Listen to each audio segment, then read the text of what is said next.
guys, welcome. It's another wonderful episode of Shots Fired down here on Hilitzsports TV. My name is Chuka, the Vibe Man. Currently on the show, I'm the Minister for Good Sports, and today we'll be taking you around the whole world of sports, taking it story by story, match day analysis, and a whole lot of things happening with the coaches and all the politics behind it. Okay, don't go anywhere. Stay close to your TV. I'll be right back.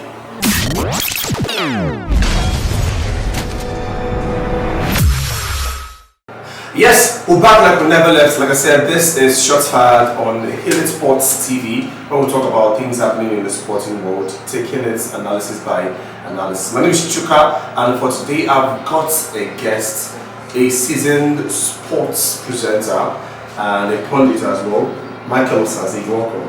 Thank you so much, Chuka. Thank you. I'm glad to be here, honestly. Okay. Yeah. Osazi, one of the things that has been happening, as you can see, I'm atoning an Arsenal jersey. I don't feel too good because Ozil is leading for Fenerbahce in Turkey. But before we get to that story, right now, let's talk about Manchester United and the fact that they have not won any big team this season. Is it possible for them to elude winning the big teams and still get a mention in the league, like carry the league without meeting the big leagues? Of course, it's possible. It's possible because a couple of months ago, nobody really believed that Ole Gunnar Solskjaer will actually find himself where Manchester United is at the moment. I was among the people that said, come on, people should only give a Solskjaer a chance to improve, because many Manchester United fans called for his head. But I said, no, give this guy a chance. I believe he will actually improve. Look at what is happening today. Okay, Liverpool has never actually lost at home since 2017. Though United had the opportunity to beat them at home yesterday, but they could not do that. Irrespective of that, they can as well navigate their way into winning the title. EPL is not over until the last day. So for me, we've not actually known who will win the title. Leicester City, Liverpool, Manchester City, Manchester United, Tottenham Hotspur. I'm not going to include Chelsea, because yes, despite the fact that Chelsea, they spent over £240 million last summer signing players, but they are really struggling. Okay, so now talking about the EPL not being over until the last day of the league, I can remember 2011-2012 season, the last day, with the goal that Koeman scored, gave Manchester City the trophy. But if you can see, they are really firing blanks this season. What do you think, quickly, are the chances of Manchester City this season? Of course, they're one of the serious starting contenders. I remember on the 13th of November last year, when they lost to Newcastle United, Manchester City were actually placed at 13th, on the table. People said, okay, Pep Guardiola may not be able to retain the title he won a couple of seasons ago. But I disagree with them, because I know Pep Guardiola is a seasonal and active manager that really understands how to win trophies. In fact, he's a trophy-winning manager. Look at what is happening today. They are actually second behind Manchester United with a game in hand. So if they will actually win their next game, they will be on top. So for me, Pep Guardiola stands the chance of winning the title more than Manchester United. Okay, that's about Manchester United and their noisy neighbours, really, Manchester City. Are you not asking No, is it because what? It's a sports TV show, so you just really have to mix it up a bit. Now, let's go further. What about Chelsea? With the win in the weekend, do you see them going anywhere near the top four? And what do you see as their chances? Like, what do you see their chances to be, really? It will be very, very difficult for Chelsea to finish within the top four, because the four: Manchester City, Manchester United, Leicester City, Tottenham Hotspur, and Liverpool, the form they are at the moment will make it very, very difficult for Frank Lampard's side to finish within the top four. It will take extra effort from Frank Lampard and his boys to finish within the top four. Yes, Frank Lampard may actually prove that he is a good manager. We saw what he was able to do with Derby County, but Derby County is just a championship side. Now, when it comes to EPL, EPL is the most competitive league in the world, the bigger project, and it has the most attention. Yeah, and when Lampard actually was made a Chelsea manager, he complained that Chelsea needed some players, and when the money was given to him, he brought in new and fresh leg. But at the moment, they are not really performing. So I believe it will take probably 6 to 7 months for these players to get together. Chelsea has what it takes to win the title, but the results are not really coming. They created chances, but the results are not really coming. So for me, it will take extra effort from Frank Lampard and his boys to actually improve on their games. But as for Chelsea finishing within the top four, I honestly don't see that coming this season. Okay, it's all good. Looking at their chances finishing top four this season, And I wanted to ask you whether it's the role of a coach to. You said that it's going to take them like 7 months for the whole team to come together. Yeah. Really. So, meaning that, is it the job of the coaches or the job of the players, really? To speeding that, reaction or that coming together, that team synergy, really? Is it the job of the coach or is it with the crowd of the players they have? Both the coaches and the players. When I mean coaches, I mean the Frank Lampard and his coaching crew. They have a very, very big responsibility and a very big role to play. As I said before, I said only Frank Lampard cannot bring the best out of Chelsea players. For instance, Timo Werner, Kai Havertz, these guys are very, very intelligent players. But the fact that results are not really coming, I think Frank Lampard should seek the help of Chelsea's coach trainer, that is a psychology, you understand? I believe they have video analysis. But the video analyst alone cannot do that. Video analyst can pick the video, study the way these guys play their last game. But it actually takes a psychologist to look into these guys and find out why they're not really scoring. Frank Lampard is doing a very nice job, but only him cannot really bring the best out of these players because what is happening to Chelsea right now is beyond him alone. So I believe with the cooperation of everyone involved, Chelsea can actually get something out of these players. Okay, you mentioned something about Frank Lampard being able to, bring out the best of the players with the help of a psychologist. Do you think Mikel Arteta should have, gotten the help of a psychologist with Ozil, knowing that unfortunately he's living for Turkey, or to play for Fenerbahce? But look, I want you to talk that angle. I want you to touch that angle quickly. Then also quickly talk about Ozil's chances in Turkey, meaning that it's a whole new level for his career entirely. So quickly, what about Mikel Arteta? What went wrong between him and Ozil?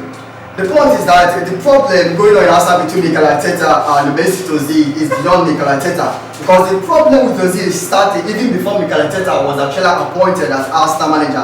I think the problem has to do with the disagreement he had with the Arsenal board when the players were really asked to have a pay cut. And then in as much you asked the players to have a pay cut, you went ahead to actually sack some of your staff. So Ozil was like, why would you sack these workers and you're asking us to take a pay cut? Where would money go to? So most of the Arsenal players said okay, they will take pay cut, but Ozil, who is receiving £350,000 per week, said no, I will never take any pay cut. So that was actually the genesis of Ozil's problem. So now Mikel Arteta came on board and he listened to rumors, he listened to gossips, he listened to people, enemies of Ozil. That is why he actually decided not to play Ozil. But despite the fact that Ozil has not been playing for Arsenal, he's always one of the best midfielders in the world. I remember when he was playing for Real Madrid, most of the goals that Cristiano Ronaldo scored was actually as a result of Mesut Ozil's assist. The best of Cristiano Ronaldo's goal in Real Madrid was actually as a result of Mesut Ozil's assist. So for me,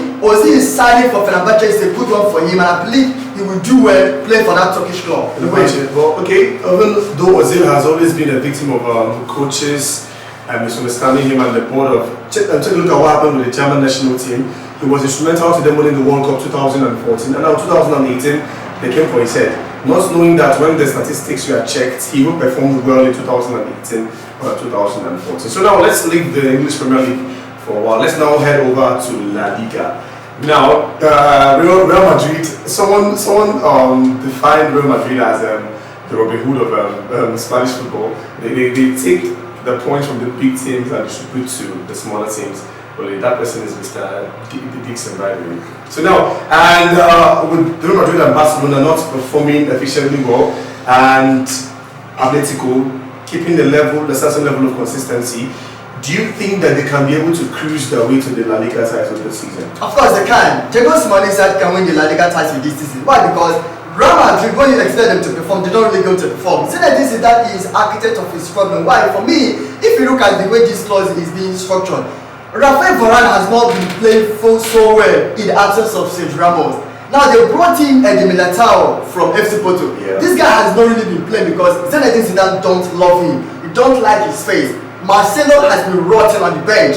An assistant captain has been rotting on the bench. So for me, I think Zinedine Zidane is managing the club, with his own personal experience, with his own personal power. Because for me, he has actually been victim of his own problem because of his stubbornness.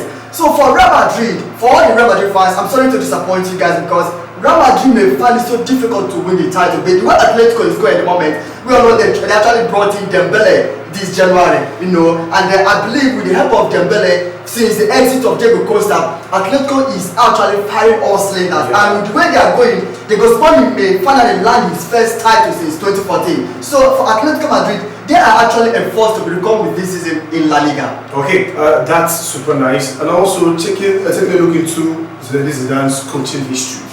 Really, but what he did with Real Madrid was assistant coach to Carlo Ancelotti in 2014 when they won Atletico De Madrid in the final, and now it's 2 years later he went on to win the Champions League for 3 years straight. All of you are familiar with the history, but now there must be something that he did well then that is not doing well now with the crop of team he has. What could that thing be?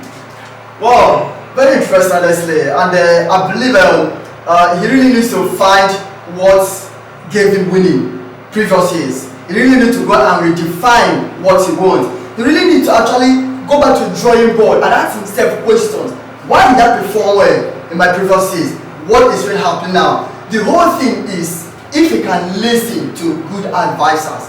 If he can listen, because he's just doing everything because probably nobody can advise him, he has it all, he's a kind of what I call a one-man wealth of knowledge. Yeah. But if he really wants to start winning games, if he really wants to replicate the success he achieved last season, he really needs to sit down, ask himself good questions and listen to good advisors. Okay, so like he's saying right now, Zinedine Zidane needs to be his own best counselor. But it's difficult to have this conversation without involving the Cristiano Ronaldo, really. Do you think he needs a Ronaldo right now? Let's just wrap this up.